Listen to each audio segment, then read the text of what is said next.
Hello दोस्तों। देखिए, आज की इस नए लेक्चर में आप लोगों के लिए जो भी महत्वपूर्ण क्वेश्चंस की सीरीज चल रही है उसी के साथ एक बार फिर से हाजिर हैं। तो अगर आपको वीडियो अच्छी लगेगी तो वीडियो को प्लीज़ लाइक अवश्य करिएगा। सबसे पहले तो इस वीडियो को अपने सभी दोस्तों के पास में वीडियो को शेयर कीजिए, जिससे आपके सभी दोस्त भी इस सीरीज से जुड़ सकें। चलिए, आज आप लोगों का डे 3 है और आज की इस लेक्चर में आप लोगों के कुछ महत्वपूर्ण क्वेश्चंस को बताए जाएंगे। तो वीडियो को बहुत ही ध्यान से देखिएगा और सारे के सारे क्वेश्चंस कर लीजिए। चलिए देखिए, बिना किसी देरी के हम स्टार्ट करते हैं आज की वीडियो। तो सबसे पहले तो मैं एक बार फिर से आपसे कहूँगा कि अगर आपको वीडियो अच्छी लगेगी तो प्लीज़ वीडियो को लाइक ज़रूर करिए और अपने सभी दोस्तों के साथ में वीडियो को शेयर कीजिए, ठीक है?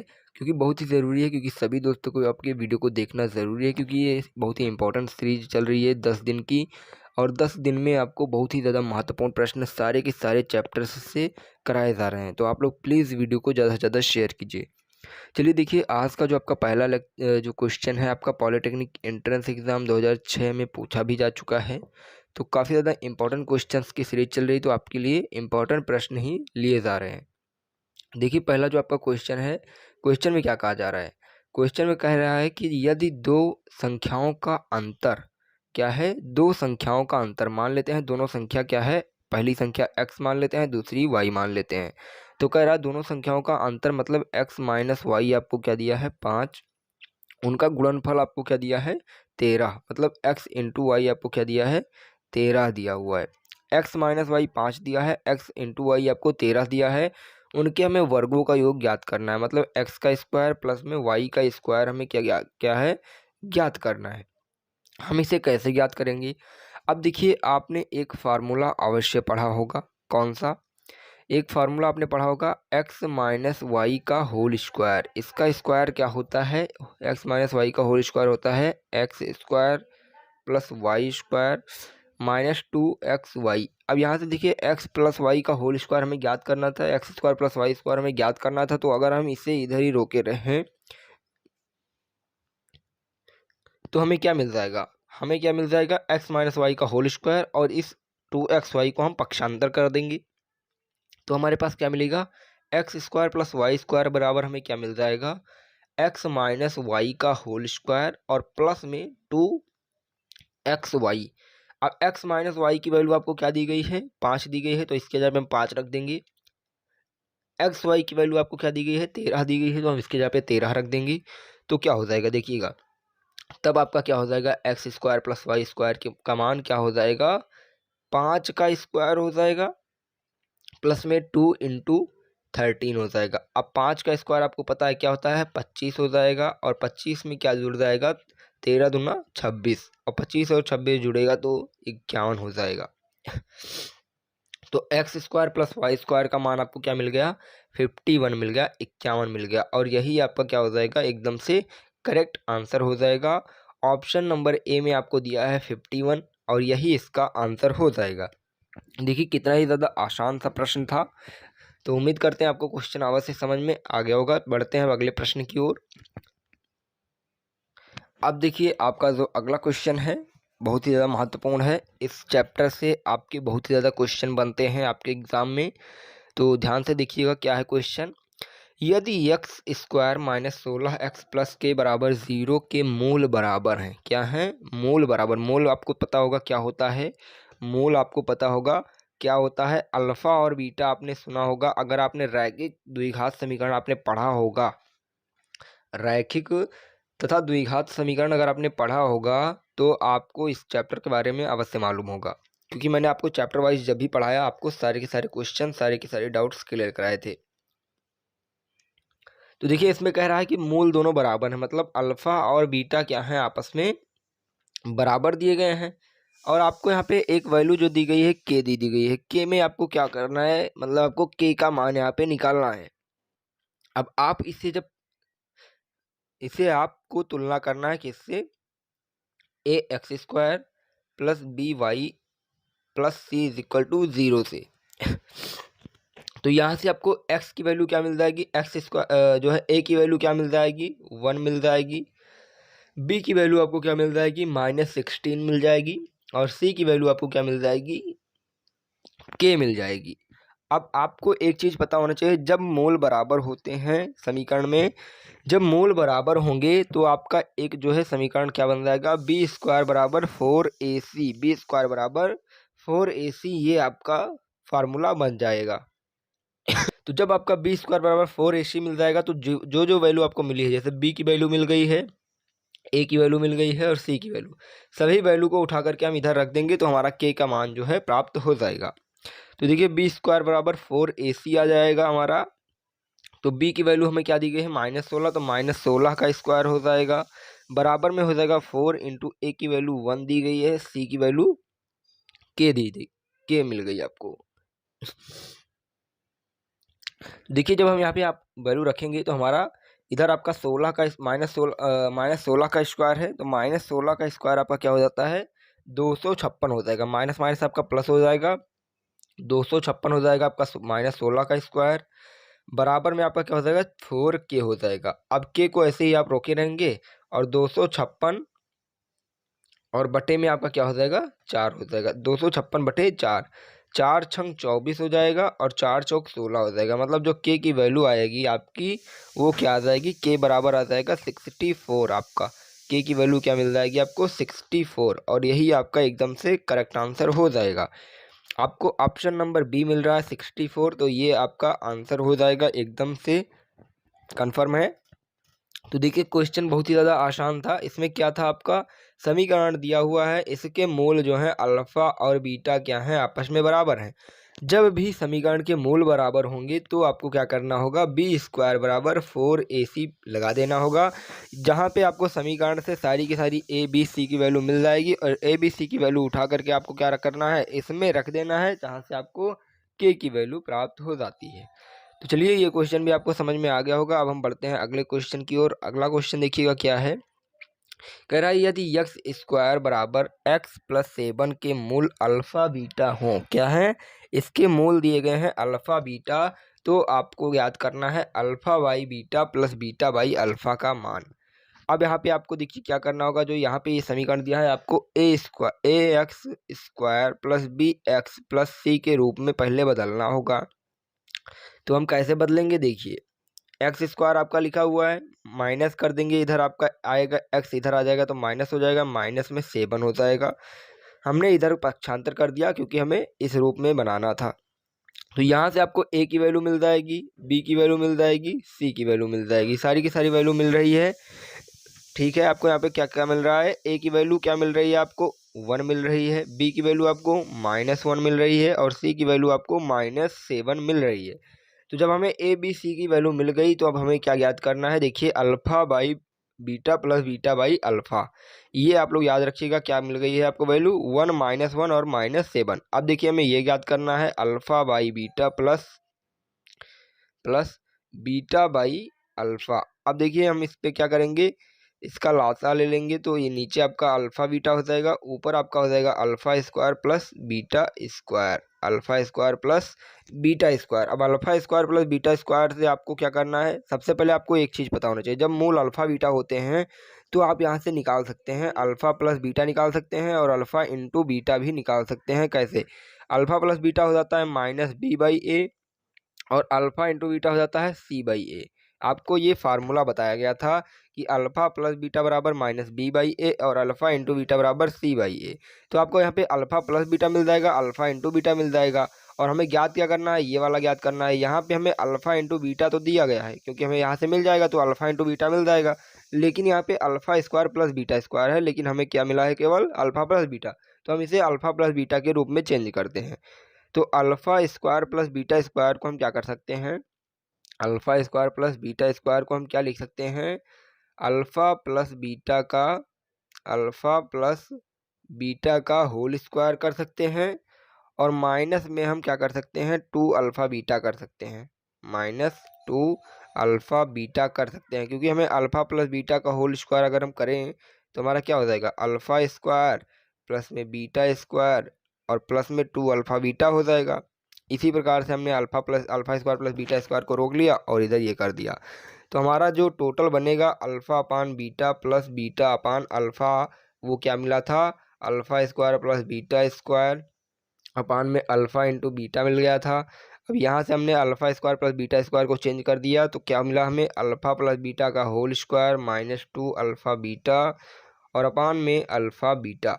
ये चीज़ें हमें इतनी मिल गई फार्मूले से, ये वाली वैल्यू हमें निकालना है। अब हमें क्या ज्ञात करना है, अल्फ़ा प्लस बीटा और अल्फ़ा इंटू बीटा। तो अल्फ़ा प्लस बीटा हमारा क्या हो जाता है, माइनस बी बाई ए हो जाता है, और अल्फ़ा इंटू बीटा हमारा क्या हो जाता है, अल्फ़ा इंटू बीटा हो जाता है सी बाई ए।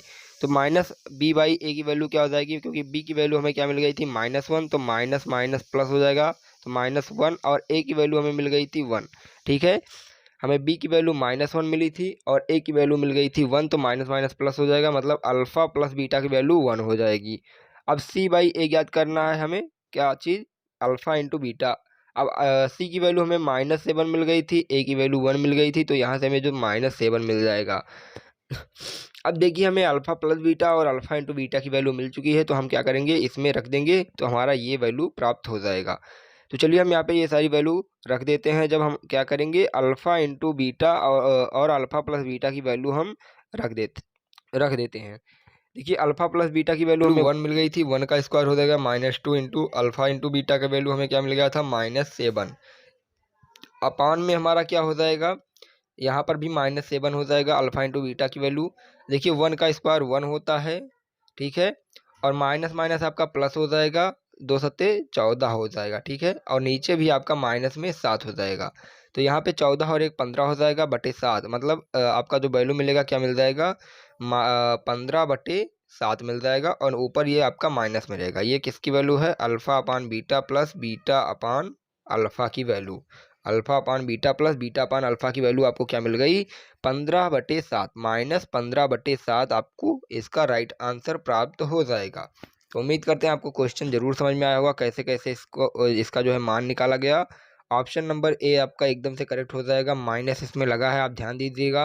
कभी कभी क्या करते हैं बच्चे की जो क्वेश्चन में दिया रहता है, चाहे प्लस दिया हो चाहे माइनस, आंसर ना देख करके अगर आप ये वाला लगा के आ जाएंगे तो आपका क्वेश्चन गलत हो जाएगा, क्योंकि हमें माइनस में आया हुआ है वैल्यू, तो हमारा माइनस वाला ही एकदम से करेक्ट हो जाएगा। ये सारी छोटी छोटी बातें आपको याद रखनी होगी। चलिए अब बढ़ते हैं अगले प्रश्न की ओर और अगला प्रश्न भी देख लिया जाए। देखिए अगला क्वेश्चन क्या है आपका, कह रहा है कि समीकरण x square minus 10x plus 11 बराबर 0 के मूलों के हरात्मक माध्य ज्ञात कीजिए। पॉलिटेक्निक एंट्रेंस एग्जाम 2011 या 12 में भी आपका ये क्वेश्चन पूछा गया है।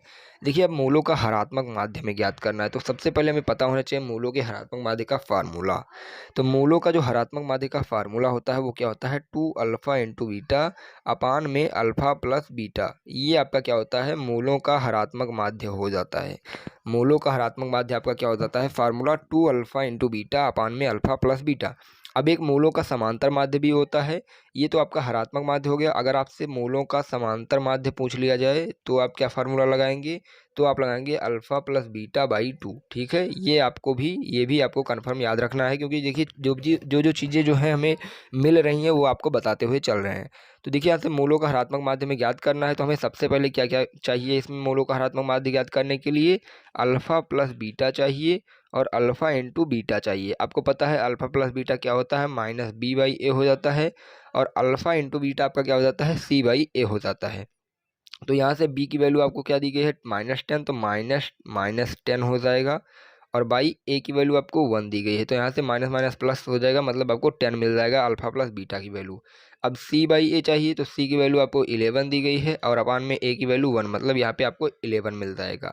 तो आपको अल्फ़ा प्लस बीटा मिल चुका है और अल्फ़ा इंटू बीटा मिल चुका है। अब आपको क्या ज्ञात करना है, हरात्मक माध्य। मूलों का हरात्मक माध्य हमें ज्ञात करना है, तो ये किसके बराबर हो जाएगा, 2 अल्फ़ा इंटू बीटा अपान में अल्फ़ा प्लस बीटा।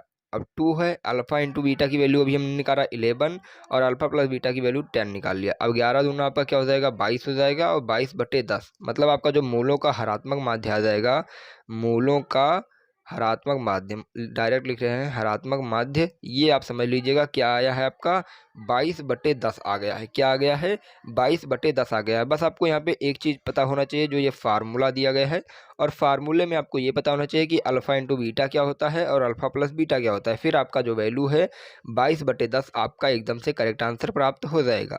ऑप्शन देखिए कहाँ पे दिया गया है, सॉरी यहाँ पे देखिएगा कुछ मिस्टेक हुई है। देखिए हमने क्या निकाला था, 22/10 निकाला था, क्या 22/10, लेकिन यहाँ पे 22/10 नहीं मिल रहा है। चलिए हम इसे काट देते हैं, क्या हो जाएगा, देखिए 22 2 से काटेंगे तो 2 11 हो जाएगा और बटे 5, मतलब आपका जो राइट आंसर आएगा वो क्या आ जाएगा 11/5। देखिए 22/10 आया था, हमने काटा नहीं था। अगर आप काटेंगे तो आपका राइट आंसर प्राप्त हो जाएगा 11/5। तो 22/10 था, उसे हम 2 से काट सकते थे, यही देखिए यहाँ पे हो गया था। तो ये देखिए आपका यहाँ पे क्या आंसर आ गया है, 11/5 आपका एकदम से करेक्ट आंसर आ गया है, जो कि ऑप्शन नंबर बी आपको प्राप्त हो रहा है। तो यहाँ से ये आपका एकदम से राइट आंसर हो जाएगा। बढ़ते हैं अगले प्रश्न की ओर। देखिए कह रहा है कि यदि दोनों मूल समान हैं तो पी की वैल्यू हमें ज्ञात करनी है, और समीकरण आपको ये दिया गया है। हमने आपको क्या बताया था, अगर दोनों मूल समान होते हैं तो आपका क्या समीकरण बनता है, क्या बनता है, b² = 4ac बनता है। क्या बनता है, b² = 4ac। यहाँ से आपको a b c की वैल्यू चाहिए, तो आप देखिए ये समीकरण है आपका ax² से ax² प्लस bx और प्लस में c की वैल्यू जो c = 0 होता है, इससे हम अगर तुलना करें तो यहाँ से a की वैल्यू हमें क्या मिल रही है, 1 मिल रही है, a = 1। b की वैल्यू हमें क्या मिल रही है, -p मिल रही है, b = -p। और जो c की वैल्यू है वो हमें क्या मिल रही है, c = हमें 8p - 15 मिल रहा है। ठीक है, तो अब हम क्या करते हैं, b² = 4ac में ये सारी वैल्यू पुट कर देते हैं, क्योंकि हमारा जो मूल है दोनों समान है, तो इसलिए हमारा क्या हो जाएगा, b² = 4ac में हमारा वैल्यू रखा जाएगा, b² = 4ac। चलिए रख देते हैं वैल्यू। तो b की वैल्यू आपको क्या मिल चुकी है, -p, तो -p² हो जाएगा, बराबर में 4 इंटू a की वैल्यू 1 दी गई है, c की वैल्यू आपको क्या मिल गई है, 8p - 15। ठीक है, अब देखिए -p², तो ये क्या हो जाएगा, प्लस में p² हो जाएगा, और p की वैल्यू ही आपको ज्ञात करनी है। अब देखिए 4 का गुणा 8 से हुआ, 8 चौक क्या हो जाएगा 32p, और माइनस में 15 चौके आपका क्या हो जाएगा, 60 हो जाएगा। ठीक है, ये आपका हो जाएगा क्या, 60 हो जाएगा। अब देखिए ये आपका एक समीकरण बन रहा है, क्या बन रहा है, p² माइनस, देखिए p² बराबर आपका क्या मिल रहा था, 34p, 8 चौक 32। ठीक है, 32p, और माइनस में आपका 60 मिल रहा था। अब आप इसे जब पक्षांतर करेंगे दोनों को तो क्या मिलेगा, p² माइनस 32p और प्लस में आपका 60 बराबर 0। अब यहाँ से आपको एक क्या मिल रहा है, समीकरण मिल रहा है। इस जो है गुणनखंड को हम सॉल्व कर लेते हैं, क्या हो जाएगा फिर देखिए, इसका p² माइनस में 32p था तो हम इसको -3p - 2p कर सकते हैं, और प्लस में 60 बराबर 0 कर सकते हैं। तो यहाँ से जब आप p कॉमन लेंगे तो क्या मिल जाएगा आपका, p - 30 एक ब्रैकेट में मिल जाएगा। यहाँ पर -p कॉमन ले लें, -2 कॉमन ले लेंगे तो यहाँ पर भी p - 30 आपको मिल जाएगा बराबर 0। अब देखिए p - 30 एक ब्रैकेट में मिल रहा है और p - 2 एक ब्रैकेट में मिल रहा है, तो यहाँ से हमें p के दो वैल्यू प्राप्त हो जाते हैं, p = 31 प्राप्त हो जाता है और p = 2 प्राप्त हो जाता है। मतलब हमें जो p की वैल्यू मिलेगी 2 या 30 मिल जाएगी, मतलब दो वैल्यू हमें यहाँ से प्राप्त हो जाएगी p की। तो यही हमारा एकदम से करेक्ट आंसर हो जाएगा। देखिए ऑप्शन में यहाँ पे आपको कहाँ पे मिल रहा है, तो ऑप्शन नंबर डी आपको प्राप्त हो रहा है 2 या 30, यही आपका राइट आंसर हो जाएगा। देखिए इसमें क्या था, आपको पहले भी इसका जो है बता दिया था क्या करना है आपको। देखिए दोनों मूल समान है तो आपको b² = 4ac फार्मूला लगाना होगा। अब यहाँ से a b c की वैल्यू आपको इस समीकरण में दिया हुआ है, जब आप इसमें रखेंगे तो आपका एक जो है गुणनखंड प्राप्त हो जाता है, गुणनखंड सॉल्व करेंगे तो आपका राइट आंसर प्राप्त हो जाएगा। तो ये क्वेश्चन भी बहुत ही आसान सा था, उम्मीद करते हैं आपको अवश्य समझ में आया होगा। बढ़ते हैं अगले प्रश्न की ओर।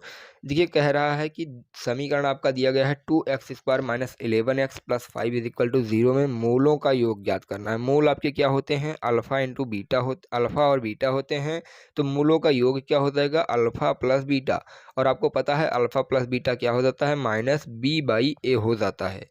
अब यहाँ से आपको ए बी सी की वैल्यू प्राप्त हो जाती है, तो हमें अल्फ़ा प्लस बीटा ज्ञात करना है। अल्फ़ा प्लस बीटा बराबर क्या होता है, -b/a हो जाता है।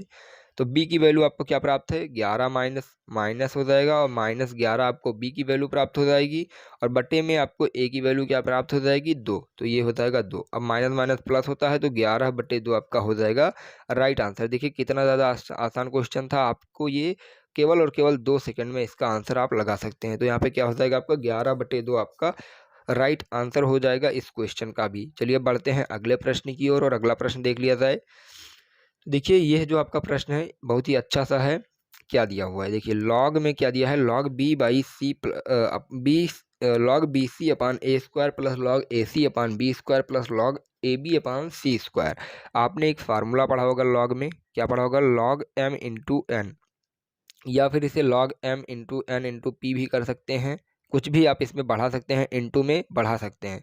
तो ये क्या हो जाता है आपका log m plus log n और प्लस में क्या हो जाएगा log p हो जाता है। ये आपने फार्मूला पढ़ा होगा। मतलब अगर अंदर इंटू में दिया है तो बाहर आपका सब क्या हो जाएगा, प्लस में हो जाएगा log के साथ में। तो देखिए यहाँ पे आपको क्या दिया गया है, सब प्लस में दिया गया है। मतलब आप इसे क्या लिख सकते हैं, अगर आप देखें तो यहाँ पे लिखा हुआ log m plus log n और प्लस में log p, यही आपका यहाँ पे लिखा हुआ है। आप देख पा रहे होंगे। अगर इसकी वैल्यू m मान ले, ये n मान ले, ये आपको p मान ले, तो आपका ये क्या दिया हुआ है log m plus log n plus log p।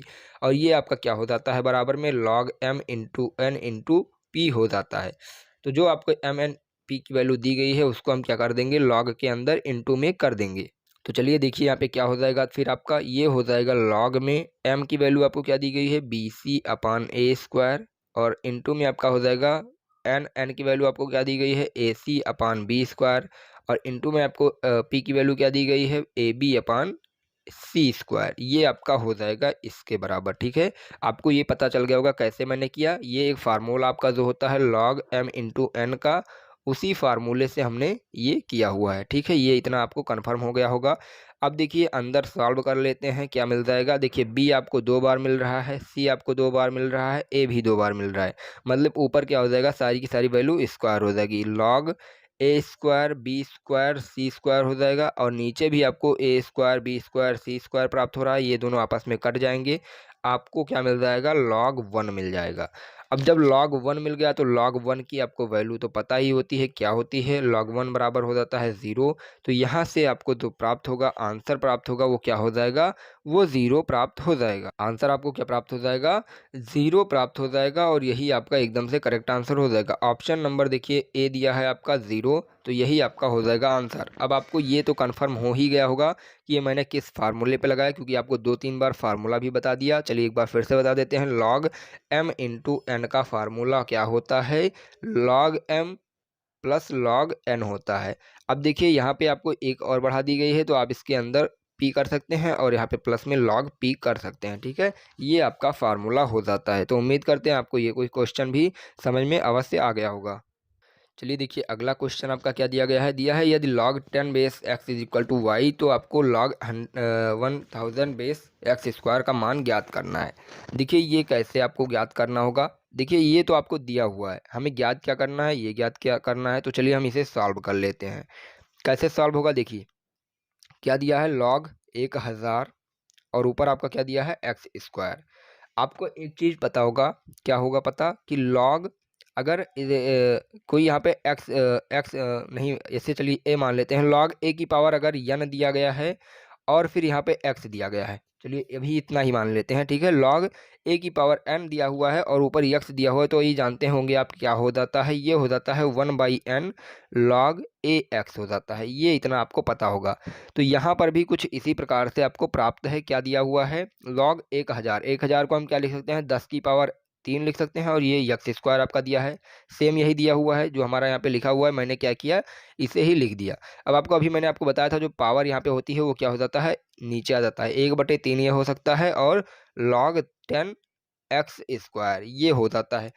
अब आपको एक चीज़ और पता होगा, अगर log x की पावर n दिया है तो आपको पता है ये क्या हो जाता है, n log x हो जाता है। क्या हो जाता है, n log x हो जाता है। तो यहाँ पर भी आपको कुछ इसी प्रकार से प्राप्त दिया हुआ है, क्या दिया हुआ है, log x की पावर n दिया हुआ है। तो जो पावर यहाँ पे 2 आगे ऊपर दिया है वो क्या हो जाएगा, आपका आगे आ जाएगा, मतलब 2 आ जाएगा, और गुणे में 1/3 log 10 एक्स हो जाएगा। ये आपको मिल गया। अब देखिए ये आपका 2/3 हो गया, लेकिन यहाँ पे जो log 10 एक्स है वो हमारा क्या दिया है, उसकी वैल्यू हमें प्राप्त है y। तो इसकी जगह पे हम क्या लिख सकते हैं, y लिख सकते हैं। तो यहाँ से जो आपको मिल जाएगा log 1000 एक्स स्क्वायर, आपको क्या मिल जाएगा, 2/3 और y मिल जाएगा। तो ये आपका एकदम से करेक्ट आंसर हो जाएगा। देखिए मैंने इसमें क्या किया, आपको स्टेप बाय स्टेप समझ में आया होगा। सबसे पहले मैंने इसे 1000 को क्या किया, 10 की पावर 3 में बदला, और जो 10 की पावर 3 था, क्योंकि आपको भी मैंने एक फार्मूला बताया था, तो पावर आपका जो पावर आपका होता है वो क्या हो जाता है, 1/3 पावर जो होती है दूर कर दिया जाता है। तो ये आपको समझ में आ गया होगा। चलिए अब हम बढ़ते हैं अगले क्वेश्चन की तरफ। अगर नहीं समझ में आ रहा है तो एक बार फिर से रिवीजन अवश्य कर लीजिएगा, बहुत ही ज़रूरी क्वेश्चंस हैं। देखिए अगला जो क्वेश्चन आपका है पॉलिटेक्निक एंट्रेंस एग्जाम 2010 में पूछा जा चुका है। क्वेश्चन क्या है, लॉग बी बेस ए into log c base B into log ए बेस सी। देखिए इसे हमें कैसे सॉल्व करना है। इसमें आपको एक चीज़ ध्यान देना है, अगर कहीं भी आपका लॉग बी बेस ए लिखा हुआ है तो हम इसे क्या लिख सकते हैं, इसे हम क्या लिख सकते हैं ये आपको पता होना चाहिए। तो इसे हम क्या लिख सकते हैं, इसे हम लिख सकते हैं लॉग ए अपान लॉग बी, ये हम लिख सकते हैं इसे, ठीक है। ये आपको पता होना चाहिए। तो इसे हम क्या लिख सकते हैं, लॉग ए अपान लॉग बी। अब इसी प्रकार से इसमें जो भी चीज़ें दी गई हैं उसे हम चेंज करते हैं। देखिए लॉग बी अपान लॉग बी बेस ए है, तो हम इसे क्या लिख सकते हैं, लॉग ए अपान लॉग बी लिख सकते हैं, ठीक है। इनटू दिया है, इसे आपको क्या लिख सकते हैं, ये वाला वैल्यू इसे लिख सकते हैं आप लॉग बी अपान लॉग सी। सेम उसी प्रकार से ये भी उसी प्रकार से दिया है, तो इसे हम क्या लिख सकते हैं, लॉग सी अपान लॉग ए। अब देखिए यहाँ पे आपको कुछ चीज़ें कट रही हैं, क्या, लॉग ए से लॉग ए कट रहा है आपका, लॉग ए से लॉग ए कट गया, लॉग बी से लॉग बी कट गया, लॉग सी से लॉग सी कट गया। सारी की सारी वैल्यू आपकी कट गई, तो आपको क्या मिल गया, इसका आंसर 1 मिल गया। क्योंकि जब सारी वैल्यू कट चुकी हैं तो आपको क्या मिलेगा, 1 मिल जाएगा। और 1 ही आपका इस क्वेश्चन का राइट आंसर हो जाएगा। ऑप्शन नंबर सी आपको दिया गया है 1, तो इसका करेक्ट आंसर 1 हो जाएगा। देखिए बहुत ही आसान सा प्रश्न था ये भी। अब आपके लिए एक होमवर्क का क्वेश्चन है लास्ट में, इसका आपको मान हमें कमेंट करके अवश्य बताना है। देखते हैं कितने बच्चों का आंसर कमेंट में आता है। तो उम्मीद करते हैं आज की वीडियो आपको बहुत ही मज़ेदार लगी होगी। अगर वीडियो मज़ेदार लगी तो वीडियो को लाइक कीजिए, अपने सभी दोस्तों के पास में वीडियो को शेयर अवश्य कर दीजिए। चलिए फिर मिलते हैं एक नए वीडियो के साथ में। धन्यवाद।